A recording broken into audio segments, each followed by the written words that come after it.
বনি ইসরায়েলের জামার এক লোক বুজুর্গ ছিল। কি ছিল? বুজুর্গ, খুব আল্লাহ ভক্ত ছিল। সব সময় নিজেকে দিন ইসলামের জন্য, আল্লাহর বিধানকে পালন করার জন্য তার মনোবাসনা সব সময় থাকত। একবার তিনি ইচ্ছা করলেন যে আসলে এভাবে তো আমার ইবাদত করা হচ্ছে না, আল্লাহর কাছে আবেদন করি আল্লাহ তাআলা যেন আমাকে এমন একটা এলাকার ব্যবস্থা করে দেন যেই এলাকা একদম নির্জন, কোনো জনমানবহীন, যেখানে কোনো মানুষ থাকবে না, শুধু আমি থাকবো, আমি একা ইবাদত করব। বনি ইসরায়েলের ওই লোক মাওলা পাকের কাছে আবেদন করলেন, ইয়া আল্লাহ, তুমি আমাকে এমন একটা ইবাদতের জায়গা নির্ধারণ করে দাও, এমন একটা জায়গার ব্যবস্থা করে দাও যেখানে শুধু আমি, একমাত্র আমি থাকব, সেখানে আমার ইবাদতের কোনো ব্যাঘাত ঘটবে না, সেখানে আমি একাই ইবাদত করতে পারবো, দুনিয়ার কোনো ঝামেলা থাকবে না, সেখানে বসে বসে আমি একমাত্র তোমার ইবাদত করব।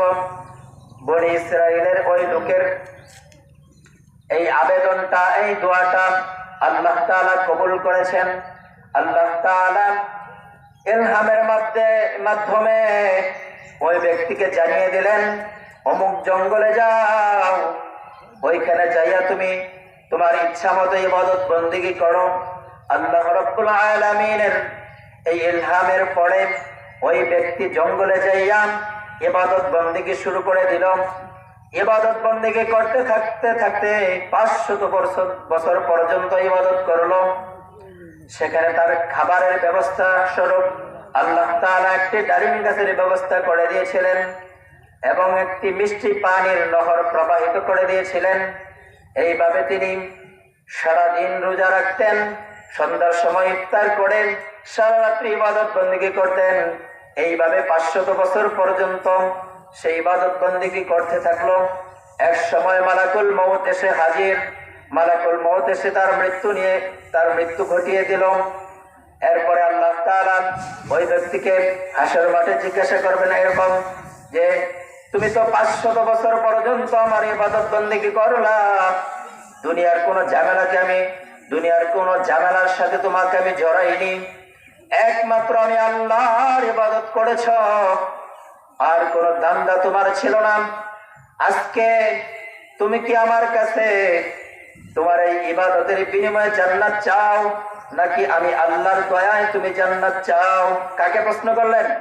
বনি ইসরাইলের ওই লোকের কাছে আল্লাহ তাআলা প্রশ্ন করলেন যে, তুমি কি আমার দয়ায় জান্নাতে যেতে চাও, নাকি তোমাকে যে 500 বছর পর্যন্ত ইবাদতের সুযোগ দিলাম, এই ইবাদতের বিনিময়ে তুমি জান্নাত চাও? ওই বান্দা চিন্তা করলো, ইবাদত বন্দেগী তো আর কম করি নাই, কি করি নাই, কম করি নাই, 500 বছর পর্যন্ত রোজা রাখলাম, সারা রাত্র ইবাদত বন্দেগী করলাম, দুনিয়ার কোনো ঝামেলা আমার ছিল না, আল্লাহর কাছে আমার এটাই চাওয়া, হে আল্লাহ, তুমি আমাকে আমার ইবাদতের বদৌলতে জান্নাত দাও।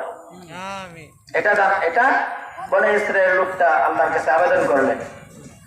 আল্লাহ তাআলা চিন্তা করলেন, ওকে একটু বুঝাই দেই, ও যে আমার ইবাদতের বিনিময়ে জান্নাত চাইলো, আমার দয়া চাইলো না, ওকে একটু বুঝাই দেই, জান্নাত ওকে দিব, কিন্তু একটু বুঝাই দেই আমার পাওয়ার কতটুকু। আল্লাহ তাআলা ফেরেশতাদেরকে বললেন, ও জাহান্নামী ফেরেশতারা, তোমরা আমার এই বান্দাকে জাহান্নামের 100 হাত দূর দিয়ে তাকে একটু ঘুরিয়ে নিয়ে আসো। তখন আল্লাহ রাব্বুল আলামিনের হুকুম পেয়ে ওই ফেরেশতারা ওই বান্দাকে জাহান্নামের 100 হাত দূর দিয়ে তাকে ঘোরাই নিয়ে আসছে। জাহান্নামের ভয়াবহতা তো অনেক বেশি, তাই কিনা? জাহান্নামের এই ভয়াবহতার কারণে, তাকে এত দূর দিয়ে ঘুরিয়ে নেওয়ার কারণে সে পিপাসায় কাতর হয়ে গেল। রমজান মাসে আমাদের যখন রৌদ্রের প্রখরতা বেড়ে যায়, তখন কি আমাদের পিপাসা লাগে না? পিপাসা লাগে। এরকম ভাবে ওই ব্যক্তিরও পিপাসা লেগে গেছে। তখন ওই ব্যক্তি বলতেছেন, হে আল্লাহ, আমার তো পিপাসা লেগে গিয়েছে, এখন কি করা যায়, আমাকে একটু পানি পান করান।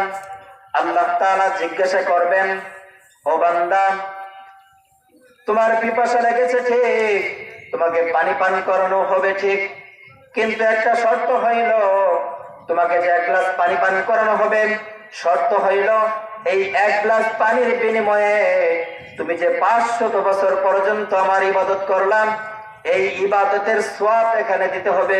1 গ্লাস পানির বিনিময়ে কত? 500 বছর ইবাদতের সবটুকুই তোমাকে দিতে হবে, তাহলে তোমাকে আমি 1 গ্লাস পানি পান করাবো। এখন লাগছে পিপাসা, আরো কি কোনো কথা? পিপাসা লাগলে আর কোন হুঁশ থাকে আমাদের? পিপাসা যখন লেগে যায় তখন আমাদের মন পানির দিকে ধাবিত হয়। চিন্তা করি কিভাবে ফ্রিজের পানি খাইতে পারবো, যত ঠান্ডা পানি খাইতে পারবো তত আমার পিপাসাটা বেশি নিবারণ হবে। ওই সময় বান্দা বলতেছেন, আল্লাহ, আমার পানি পান করাটা বেশি জরুরি, আমার ইবাদতের সওয়াব লাগবে না, আমাকে আপনি এই 500 বছর ইবাদতের বিনিময়ে হলেও 1 গ্লাস পানি পান করান। আল্লাহ রাব্বুল আলামিন ফেরেশতাকে আদেশ করবেন, এই বান্দাকে এই 500 বছর ইবাদতের বিনিময়ে তাকে পানি করাও, পানি পান করাও। ওই বান্দাকে পানি পান করানো হবে। পানি পান করানোর ধারা তার পিপাসাটা আরো বেড়ে যাবে।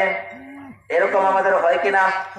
1 গ্লাস পানি পান করলাম, কিন্তু 1 গ্লাস পানি পান করার দ্বারা আমাদের পিপাসা তো নিবারণ হয় না, পিপাসাটা আরো বেড়ে যায়, যায় কিনা?